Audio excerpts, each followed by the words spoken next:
Donc ce qu'il faut comprendre, pour comprendre cette mue, il faut partir de l'année 2022. L'année 2022, c'était l'année de toutes les illusions. Officiellement, le Niger était l'élève de la communauté internationale.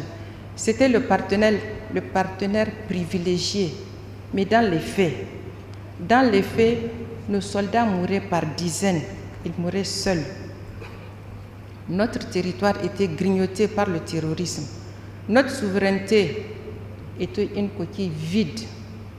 Nous avions des bases militaires étrangères sur notre sol, mais nous n'étions pas sécurisés. 2022 a été le moment de vérité où le peuple nigérien a réalisé une chose cruelle. La sécurité sous-traitée n'est pas la sécurité. Puis est venu le 26 juillet 2023 et ce jour-là, le peuple nigérien a dit assez. Et ce jour-là, ce n'était pas un événement militaire. C'était un sursaut populationnel parce que le contrat qui nous liait à l'ancien ordre mondial a été déchiré, il a été déchiqueté. Pourquoi? Parce que nous avons compris que cet ordre ne garantissait ni notre sécurité, ni notre développement, encore moins notre dignité. Et ce jour-là, nous avons arrêté de mendier le droit d'exister. Nous avons décidé de reprendre le contrôle de notre destin. Et l'histoire nous l'apprend. Toutes les fois qu'un pays africain décide de se libérer, l'ancienne puissance colonisatrice agit immédiatement. C'est la sanction. Pour le Niger, bien sûr, elle a été immédiate. Elle a été cruelle. Elle a été mortelle parce que des Nigériens sont morts. Parce qu'on a coupé l'électricité, des malades ont été, je vais le dire, je n'ai pas peur de le dire, ils ont été assassinés. Cette punition, elle a été raciste, illégale et illégitime. Et la première bataille, c'est pour ça que je vous parle de notre mue.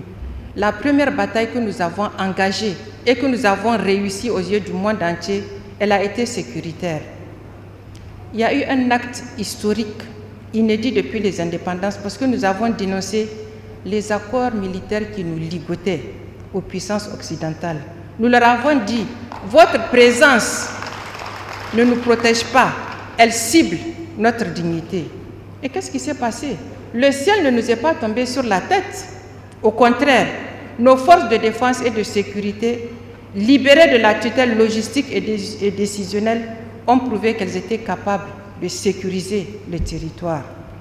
Donc, le deuxième combat que nous avons mené, c'était le plus rude, celui de l'économie. Depuis des décennies, le paradoxe nigérien faisait pleurer de rage. Voilà un pays qui produit le combustible des centrales nucléaires d'autres continents, mais où tous les Nigériens n'avaient pas accès à l'électricité. Un pays dont l'or sortait clandestinement par tonnes, sans enrichir un seul village. Et pendant ces 3 années, le combat pour la dignité a signifié la révision brutale des contrats d'exploitation. Nous avons dit à ceux qui pillent nos richesses, nos ressources, les règles ont changé. Vous ne prendrez plus notre or, notre uranium, notre pétrole contre des miettes. Soit vous jouez le jeu de la réciprocité et de l'égalité, soit vous partez.